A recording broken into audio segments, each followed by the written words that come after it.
Водата се повлекува во достојот на реките паѓа, штетите се санираат, а надлежните се подготвуваат за следниот бран врнежи кој е најавен за утре. Во Битолскиот регион 100 хектари се уште се под вода, а во градското подрачје се чистат последните наноси на кал. Во Охридската населба Далјан се уште со пумпи се вади водата од подрумите на домовите, а патот кон излетничкото место Бањиче крај Тетово е расчистен, но забранет за сообраќај.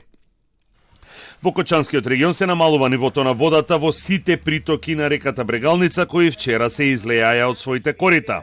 Сепак во селото Грдовци од поплавата има угинати животни и е уништена реколтата.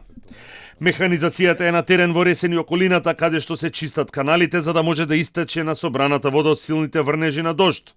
Градските власти соопштија дека комплетната механизација е подготвена и на располагање за утрешниот ден доколку има интензивни врнежи на дожд.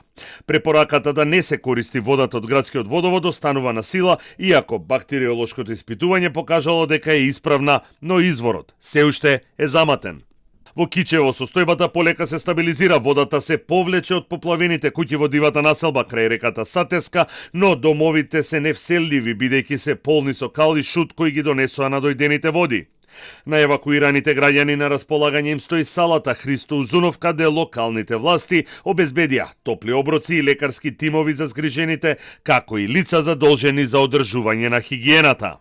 Сообраќајот се одвива во зимски услови по претежно суви коловози, сите патни правци се проодни, а од Македонија пат апелираат возачите внимателно да управуваат со автомобилите и да ја прилагодуваат брзината кон условите на патот.